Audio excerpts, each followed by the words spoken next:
Hello my dear children, आज हम लोग क्या पढ़ रहे हैं? जलवायु। जलवायु का कौन सा पार्ट पढ़ने जा रहे हैं? बोलो, भाग 3। भाग 3 कहने का मतलब 2 भाग हम लोग पढ़ चुके थे। चैप्टर 4 है। चैप्टर 4 का तीसरा डे है, पता है आप लोगों को? तो पार्ट 1 वीडियो चला गया है यूट्यूब में, पार्ट 2 कल डाल दिए हैं, पार्ट 3 आज जाएगा। क्लियर है? तो जो बच्चे ऑनलाइन हैं बढ़िया से पार्ट 1, पार्ट 2, पार्ट 3 जरूर देख लीजिएगा। जलवायु समाप्त हो जाएगा, मतलब जलवायु समाप्त नहीं होगा, जलवायु चैप्टर समाप्त हो जाएगा। क्लियर है? चले आगे। तो पढ़ते हैं हम लोग। कहाँ तक पढ़े थे कल? बताओ, कुछ तो बोलो। दिल बैठा जा रहा है। भारत माता की जय। तुम जय बोला, जो बोला रे?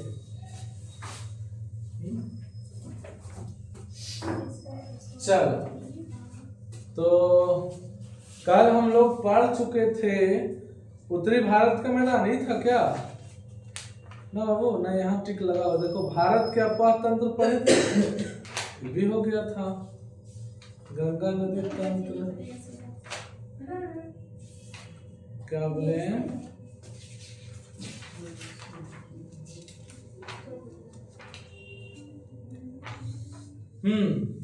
शीत ऋतु। कौन सा ऋतु? शीत ऋतु है ना। शीत ऋतु मतलब क्या होता है? ध्यान दीजिएगा इधर सभी लोग। शीत ऋतु कौन सा ऋतु लिखेंगे? टॉपिक लिखो, स्टार बना के शानदार तरीके से लिखिएगा। कौन सा ऋतु? शीत ऋतु। तब धीराज, खाली तबीयत खराब होता है तुम्हारा? हाथ कट गया बस? वाह वाह। चलो पॉइंट बना के लिखिएगा जब बोलेंगे तो, ठीक है? चलिए, तापमान। शीत ऋतु में सबसे इंपॉर्टेंट क्या होता है बाबू? तापमान। आमतौर पर उत्तरी भारत में शीत ऋतु नवंबर के मध्य से आरंभ होती है। कब से कब होती है बाबू? शीत ऋतु नवंबर के मध्य से आरंभ होती है ना? लिखो, पॉइंट बना के लिखी दो इसको, ठीक है? पॉइंट बना लिखो डायरेक्ट। आमतौर पर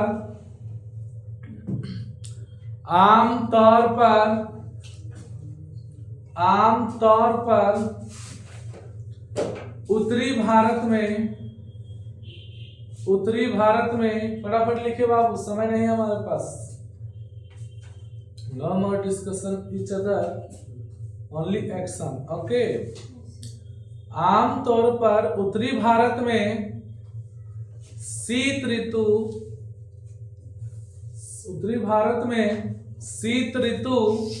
कौन सा ऋतु? शीत ऋतु नवंबर के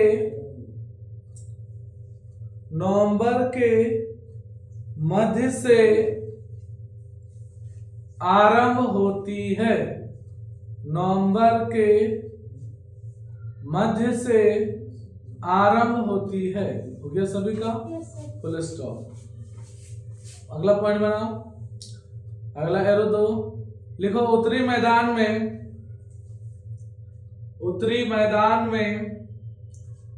जनवरी और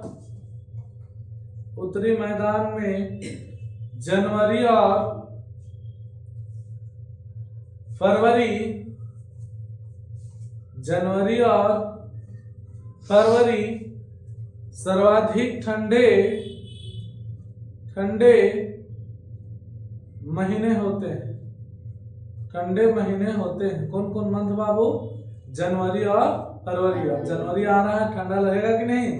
शानदार तरीका से ठंडा रहेगा और हम लोग दूध कम्बल ओढ़ के मजा लेंगे। क्या सही बात है नहीं? कुछ तो लड़का अभी सूत रहा है, वो सोच रहा है कि कम्बल से बढ़िया कोई दोस्ती है ही नहीं है, और एकदम सुतल रहता है पढ़ने छोड़ के। क्या सही बात है कि नहीं? धीरज भी सुतल था, सच बोलना, यह सुतल था, चाहे जो हो, तबीयत खराब हो। खैर, हमारा स्टूडेंट लोग बहुत शानदार है कि बोलता कुछ है, करता कुछ है और चलते रहता है। आगे चले। इस समय उत्तरी भारत के अधिकांश भागों में औसत दैनिक तापमान 21 डिग्री सेल्सियस से कम रहता है। अभी एवरेज कितना जाएगा बाबू? लमसम 21 डिग्री सेल्सियस है ना। और रात्रि का तापमान काफी कम हो जाता है, जो पंजाब और राजस्थान में हिमांक 0 डिग्री सेल्सियस से भी नीचे चला जाता है। इस ऋतु में उत्तरी भारत में अधिक ठंड पड़ने के मुख्य रूप से 3 कारण है बाबू।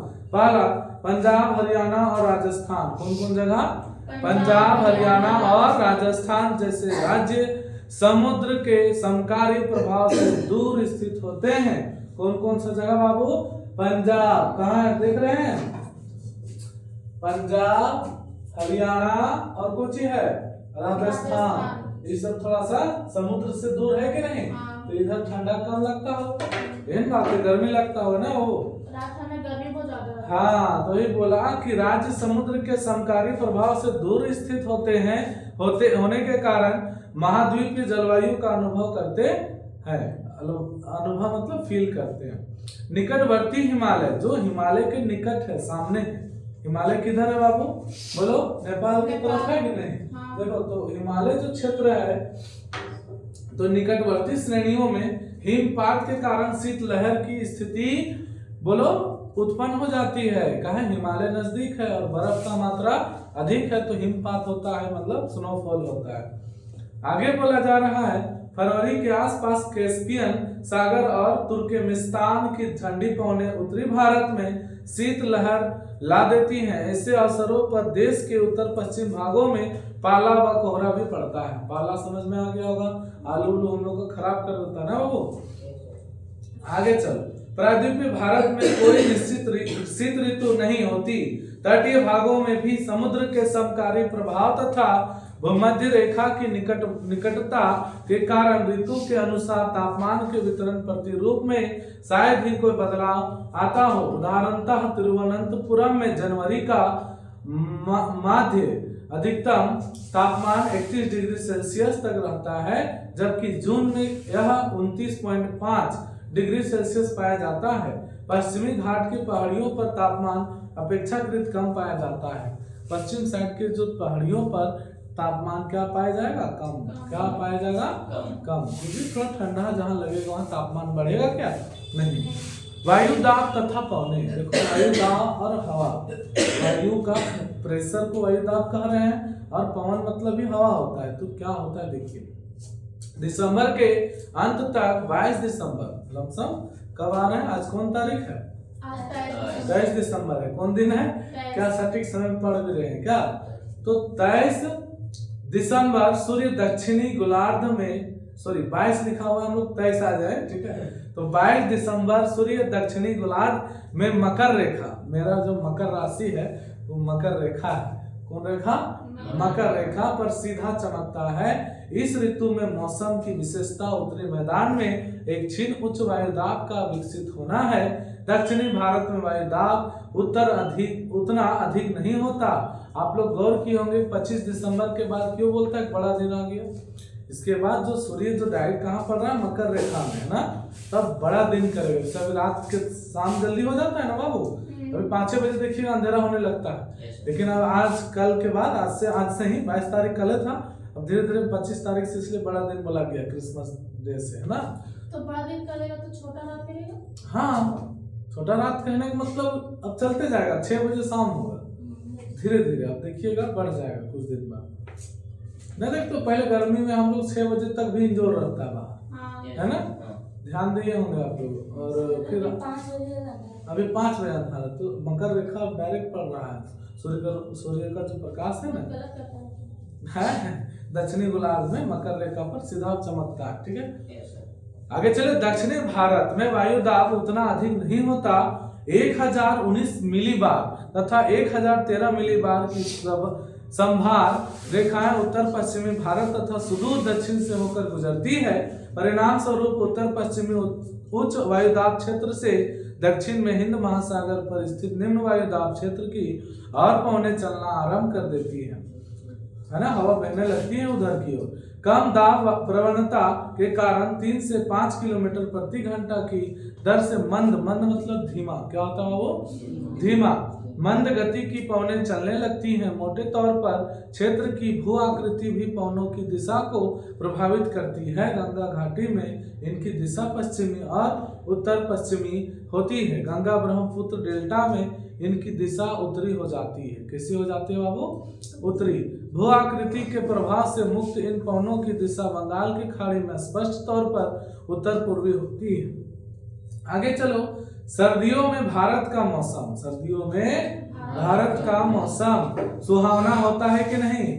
मस्त एकदम लगता है। कभी कभी ढेर ठंडा लगता है तो दबर के सो जाता है। फिर भी यह सुहावना मौसम कभी कभार हल्के चक्रवाती अवदाबों से बाधित होता रहता है। पश्चिमी विक्षोभ कहे जाने वाले ये चक्रवात पूर्वी भूमध्य सागर पर उत्पन्न होते हैं और पूर्व की ओर चलते हुए पश्चिमी एशिया, ईरान, अफगानिस्तान तथा पाकिस्तान को पार करके भारत के उत्तर पश्चिमी भागों में पहुंचते हैं। मार्ग में उत्तर में कैस्पियन सागर, कौन सा साइड है बाबू? उत्तर साइड में कैस्पियन सागर है। कौन सा सागर? तथा दक्षिण में ईरान की खाड़ी से गुजरते समय इन चक्रवातों की आर्द्रता से में संवर्धन हो जाता है। पश्चिमी जेट प्रवाह इन अवदाबों को भारत की ओर उन्मुख करने में क्या भूमिका निभाते हैं? अगला टॉपिक है वर्षा। अगला क्या पॉइंट होता है बाबू? वर्षा। शीतकालीन मानसून, जो ठंडा मानसून जो होता है, पवनें स्थल से समुद्र की ओर चलने के कारण वर्षा नहीं करती, क्योंकि एक तो इनमें क्या होता है बताओ? नमी केवल नाम मात्र की होती है ना? नमी मतलब मॉइस्चर, है ना? दूसरे स्थल पर घर्षण के कारण इन पवनों का तापमान बढ़ जाता है, जिससे वर्षा होने की संभावना निरस्त हो जाती है। अतः शीत ऋतु में अधिकांश भारत में वर्षा नहीं होती। अपवाद स्वरूप कुछ क्षेत्रों में शीत ऋतु में वर्षा होती है। जैसे शीत ऋतु का अर्थ यही बोला डायरेक्ट कि जो पवनें हैं वह बहती है उत्तर की ओर। किधर की ओर बाबू? दक्षिण से उत्तर की ओर और मंद गति में, और उसमें मॉइस्चर रहता है। क्या रहता है? मॉइस्चर, जिसकी वजह से वर्षा नहीं होती है। ठीक है। अगला बोला है देखो, उत्तर पश्चिमी भारत में भूमध्य सागर से आने वाले कुछ क्षीण शीतोष्ण कटिबंधीय वर्ष चक्रवात पंजाब, हरियाणा, दिल्ली देख रहे हो, तथा पश्चिमी उत्तर प्रदेश में कुछ वर्षा करते हैं। कम मात्रा में होते हुए भी यह शीतकालीन वर्षा भारत में रबी की फसल के लिए उपयोगी होती है। रबी फसल समझ रहे हो? रबी फसल किसे कहते हैं? जो गर्मी के टाइम में लमसम हो। धान नहीं, गेहूं कह सकते हैं। गेहूं हो गया आपका, और चना हो गया। ये सब कौन सा फसल आता है? रबी फसल। और खरीफ फसल, दो प्रकार का फसल होता है। मक्का उक्का किस में आ जाता है? खरीफ फसल। ठीक है। वही बोला, देखो क्या बोला बाबू? रबी की फसल के लिए उपयोगी होती है। लघु हिमालय में वर्षा हिमपात के रूप में होती है। यह वही हिम है। हिम मतलब बर्फ होता है, जो गर्मियों के महीनों में हिमालय से निकलने वाली नदियों में जल के प्रवाह को निरंतर बनाए रखती है। निरंतर मतलब लगातार, निरंतर मतलब वर्षा की मात्रा मैदानों में पश्चिम से पूर्व की ओर तथा पर्वतों में उत्तर से दक्षिण की ओर घटती जाती है। दिल्ली में सर्दियों की औसत वर्षा 53 किलोमीटर होती है। कितनी होती है बाबू? 53 किलोमीटर, है ना। फिर बोला पंजाब और बिहार के बीच में यह वर्षा 18 से 25 मिलीमीटर के बीच रहती है। कहाँ कहाँ पूछा जाएगा क्वेश्चन? पंजाब और बिहार के बीच में कितना मिलीमीटर वर्षा होती है बाबू? 18 से 25। कितना होती है? 18 से 25। कभी कभी देश के मध्य भागों पर एवं दक्षिणी प्रायद्वीप के उत्तरी भागों में भी कुछ शीतकालीन वर्षा हो जाती है। दूसरा है, तीसरा पॉइंट देखिए, जाड़े के महीनों में भारत के उत्तरी पूर्वी भाग में स्थित अरुणाचल प्रदेश, कौन सा साइड है बाबू? अरुणाचल प्रदेश कहाँ है देख रहे हो? देखिए अरुणाचल प्रदेश, है ना। तो अरुणाचल प्रदेश तथा असम में भी 25 से 50 मिलीमीटर तक वर्षा हो जाती है। उत्तर पूर्वी मानसून पवनें अक्टूबर से नवंबर के बीच बंगाल की खाड़ी को पार करते हैं। समय नमी ग्रहण कर लेती है और तमिलनाडु, दक्षिण आंध्र प्रदेश, है ना, तमिलनाडु देख रहे हो कहाँ है, तमिलनाडु, आंध्र प्रदेश और बंगाल की खाड़ी, ठीक है, ध्यान से देखिएगा आप लोग। तो ही बोला दक्षिण पूर्वी कर्नाटक तथा दक्षिण पूर्वी केरल में झंझावाती वर्षा करती है। चलो अब आते हैं हम लोग ग्रीष्म ऋतु तापमान, गर्मी के जो मौसम होता है उसका टेम्परेचर कैसा होता है। देखो तापमान पहले पढ़ते हैं। मार्च में सूर्य के कर्क रेखा की और आभासी बढ़त के साथ ही उत्तरी भारत में तापमान बढ़ने लगता है। अप्रैल, मई व जून में उत्तरी भारत में स्पष्ट रूप से ग्रीष्म ऋतु होती है। कौन सा ऋतु होती है, लिखो इसको पूरा पॉइंट बना लिखिए। इसका तापमान क्या लिखेंगे हम लोग, अगला पॉइंट बनाओ डायरेक्ट, ग्रीष्म ऋतु तापमान। चलिए इसमें पहला हम लिख देते हैं तापमान। तापमान में लिखेंगे मार्च, सुन लिख लोगे, मार्च में देख के लिखो अच्छा से, सूर्य के कर्क रेखा की और आभासी बढ़त के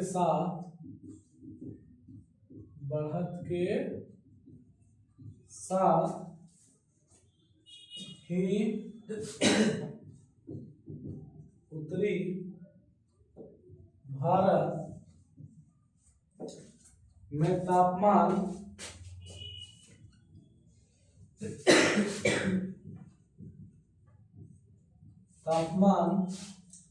बढ़ने लगता है।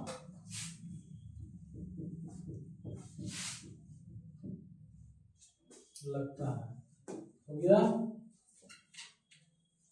अगला पॉइंट इसमें लिख दो, अप्रैल, मई व जून में उत्तरी भारत में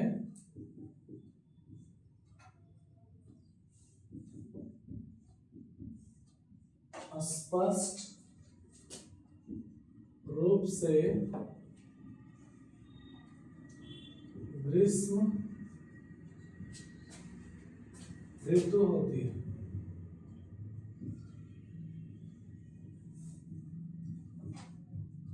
ग्रीष्म ऋतु कब होती है समझ में आ गया। चलिए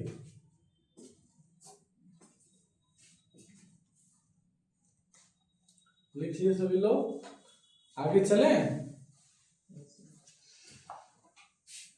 देखो भारत के अधिकांश भागों में तापमान 30 डिग्री से 32 डिग्री सेल्सियस तक पाया जाता है। मार्च में दक्कन पठार पर दिन का अधिकतम तापमान 38 डिग्री सेल्सियस हो जाता है, जबकि अप्रैल में गुजरात और मध्य प्रदेश में तापमान 38 डिग्री से 43 डिग्री सेल्सियस के बीच पाया जाता है। मई में ताप की यह पेटी और अधिक उत्तर में खिसक जाती है, जिससे देश के उत्तर पश्चिमी भागों में 48 डिग्री सेल्सियस के आसपास तापमान का होना असामान्य बात नहीं है। फिर बोला बाबू दक्षिणी भारत में, कौन सा भारत में, दक्षिणी भारत किधर है बाबू बताओ, सुमित तमित, देखो दक्षिणी भारत यही क्षेत्र कहलाएगा, जिसको हम लोग साउथ इंडिया कहते हैं। क्या कहते हैं, लेकिन भारत कितना है, एक, लेकिन उसको हम लोग पहचानने के लिए हम लोग दिशा के अनुरूप बात करते हैं ना, कि साउथ इंडिया, तो साउथ इंडिया मन आता है भारत का, साउथ किधर, निचला क्षेत्र, साउथ इंडिया में तमिलनाडु, तो समझ में आएगा तमिलनाडु कहाँ है, ठीक है। तो आगे चलेंगे, दक्षिणी भारत में ग्रीष्म ऋतु मृदु होती है, मृदु मतलब धीमा, है ना, तथा उत्तरी भारत जैसी प्रखर नदी नहीं प्रखर नहीं होती। दक्षिणी भारत की प्रायद्वीपीय स्थिति समुद्र के समकारी प्रभाव के कारण यहाँ के तापमान को उत्तरी भारत में प्रचलित तापमानों से नीचे रखती है। अतः दक्षिण में तापमान 26 डिग्री सेल्सियस से 32 डिग्री सेल्सियस के बीच रहता है। पश्चिमी घाट की पहाड़ियों के कुछ क्षेत्रों में ऊंचाई के कारण तापमान 25 डिग्री सेल्सियस से कम रहता है। तटीय भागों में, कौन सा भागों में? तटीय भाग किसे कहते हैं? किनारा भाग को क्या कहते हैं हम लोग? तटीय भाग, ठीक है। तटीय भागों में समताप रेखाएं तट के समानांतर उत्तर दक्षिण दिशा में फैली हैं, जो प्रमाणित करती हैं कि तापमान उत्तरी भारत से दक्षिणी भारत की ओर न बढ़कर तटों से भीतर की ओर बढ़ता है। गर्मी के महीनों में औसत न्यूनतम दैनिक तापमान भी काफी ऊंचा रहता है और यह 26 डिग्री सेल्सियस से शायद ही कभी नीचे जाता हो। आगे बोला वायु दाब और पवने, फिर वही चीज टॉपिक है। वायु दाब का प्रेशर क्या रहता है ग्रीष्म ऋतु में, है ना? कौन सा ऋतु में? ग्रीष्म ऋतु में, गर्मी के सीजन में, है ना? देखो, देश के आधे उत्तरी भाग में ग्रीष्म ऋतु में अधिक गर्मी और गिरता हुआ वायुदाब पाया जाता है। उपमहाद्वीप के गर्म हो जाने के कारण जुलाई में अंतर उष्णकटिबंधीय अभिसरण क्षेत्र उत्तर की ओर खिसक कर लगभग 25 डिग्री उत्तरी अक्षांश रेखा पर स्थित हो जाता है। मोटे तौर पर यह निम्न दाब की लंबायमान मानसून द्रोणी उत्तर पश्चिम में थार मरुस्थल से पूर्व और दक्षिण पूर्व में पटना और छत्तीसगढ़ पठार तक विस्तृत होती है। विस्तृत मतलब फैली हुई होती है। अंतः उष्ण कटिबंधीय अभिसरण क्षेत्र की स्थिति पवनों के धरातलीय संरचना को आकर्षित करती है, जिसकी दिशा पश्चिमी तट, पश्चिम बंगाल के तट तथा बांग्लादेश के साथ दक्षिण पश्चिमी, है ना, होती है। और उत्तरी बंगाल और बिहार में इन पवनों की दिशा पूर्वी और दक्षिण पूर्वी होती है। इस बात की चर्चा पहले की जा चुकी है कि दक्षिण पश्चिमी मानसून की एक धाराएं वास्तव में विस्थापित भूमध्य रेखीय पूर्वा पवने हैं। पूर्वा पवने मतलब पहले से वहां जा रही है, उधर की बह रही है। क्या? पवन। पवन मतलब हवा। पवन मतलब हवा। फिर बोला मध्य जून तक इन पवनों का, है ना, पवनों का अंतः प्रवेश मौसम का वर्षा ऋतु की ओर बदलाव करता है। कोई दिक्कत यहाँ तक किसी को? चलिए, नहीं वो बढ़ रहा। यहाँ तक कोई दिक्कत किसी को? टाइम हो गया। चलो इसको समाप्त कर देते हैं। देखो, गर्मी में लू भी लगता है बाबू, गर्मी में लू लगता है कि नहीं? देखो, उत्तर पश्चिम में अंतः उष्ण कटिबंधीय अभिसरण क्षेत्र के केंद्र में दोपहर के बाद लू के नाम से विख्यात शुष्क एवं तप्त हवाएं चलती हैं, जिसको हम लोग क्या कहते हैं? लू। क्या बोलते हैं? लू। लू लग जाता है तो धूप गर्मी ज्यादा बढ़ जाने का, जो कई बार आधी रात तक चलती रहती है। मई में शाम के समय पंजाब, हरियाणा, पूर्वी राजस्थान और उत्तर प्रदेश में धूल भरी आंधियों का चलना एक आम बात है। ये अस्थायी तूफान पीड़ादायक गर्मी से कुछ राहत दिलाते हैं, क्योंकि ये अपने साथ हल्की बारिश और सुखद व शीतल हवाएं लाते हैं। कई बार ये आर्द्रता भरी पवनें द्रोणी की परिधि की ओर आकर्षित होती हैं। शुष्क एवं आर्द्र मतलब क्या? मॉइस्चर, है ना बाबू, जो मतलब उसमें ठंडापन हो, है ना, पानी का अंश हो। वायु संहिताओं के अचानक संपर्क से स्थानीय स्तर पर तेज तूफान पैदा होते हैं। इन स्थानीय तूफानों के साथ तेज हवाएं, मूसलाधार वर्षा और यहाँ तक कि ओले भी आते हैं। क्या बरसने लगते हैं बाबू? ओला। ओला समझते हो? ओला मतलब जो बारिश वाला ना लगता है, एकदम शीत जो हम लोग बोलते हैं, बर्फ का ही अंश होता है, पानी टाइप का, वहाँ गिरता है। देखिएगा, सब आलू सब खराब कर देता है। क्या सही बात है कि नहीं? पक्का? पिछला रिवीजन कर रहे हैं आप लोग? चलिए, बहुत अच्छा है। आज के लिए इतना ही।